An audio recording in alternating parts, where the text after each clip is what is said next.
All right. So as Nathan mentioned, we're with Evo. I think most of you guys know us, but for those of you that don't, we are a ski, snowboard, wakeboard, skateboard, and recently mountain bike and surf retailer. We have a store here in Seattle, and there it is. Okay.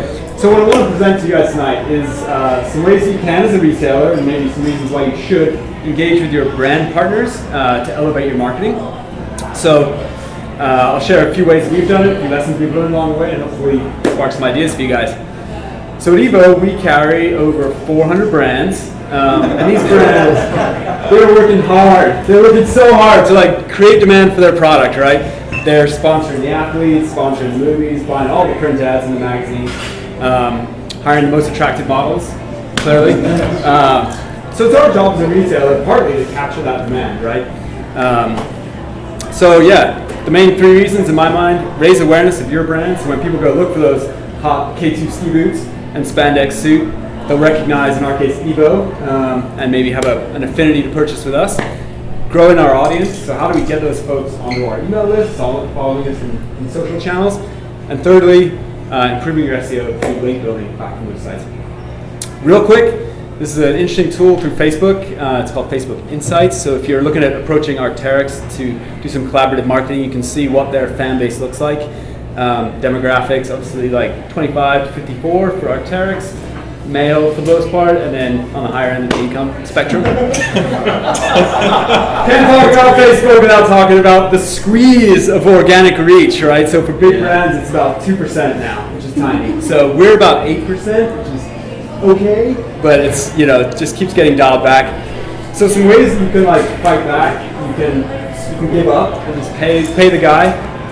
You can also keep chasing that organic reach, right? One of the things that we've explored, which is a quick tip for you guys, is video is getting a lot larger reach than just standard posts, right? So you can see up top, video of 11,000 versus typically it's about 5,500 people you reach. So if you're engaging with a brand, if you have video content you can share, that's the way you get a little more reach on it. A plug for links. This is my mantra at Evo. From an organic search perspective, it's still a huge piece of the pie, right? It sounds a little old school. People are still talking.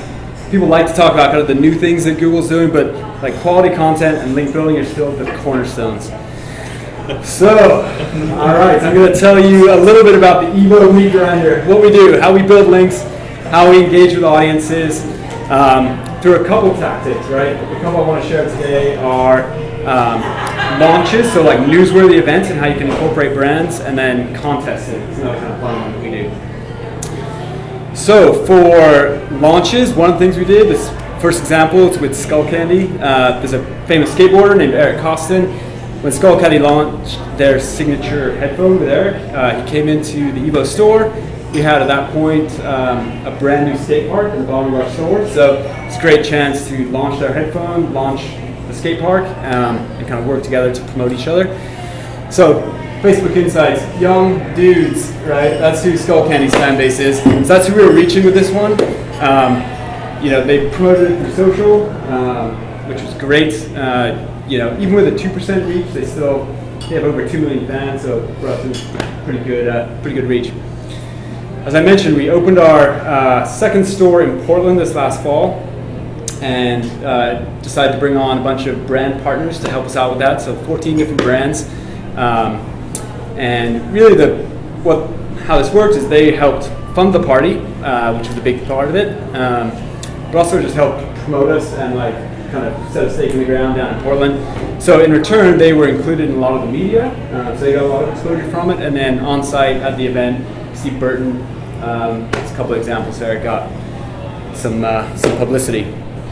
So again, just some examples of kind of the results here.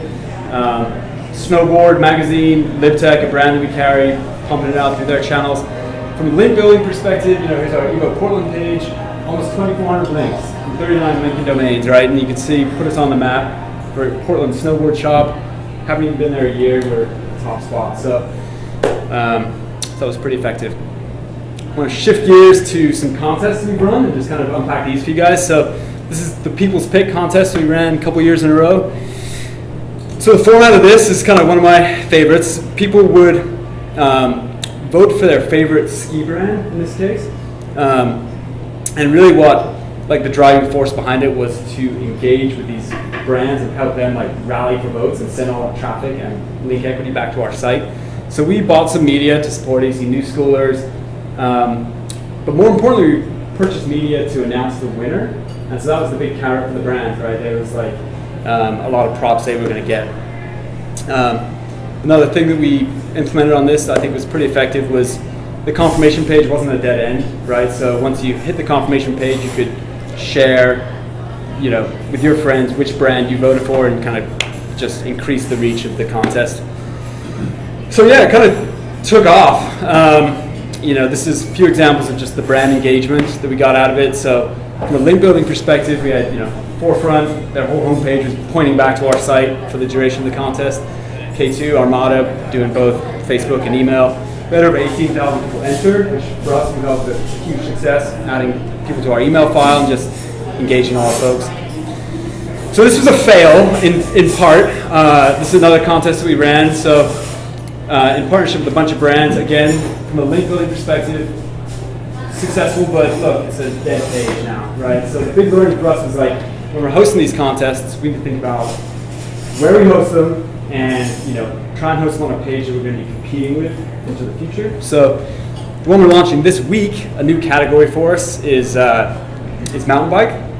And so we're going to be launching a contest in collaboration with Transition Bikes where we give away a trip to Whistler, and it's going to be promoted on the Transition Bikes brand page. So all the link equity and media that points back to that will just die at the end of the contest. Whew, that's it. Thanks, guys.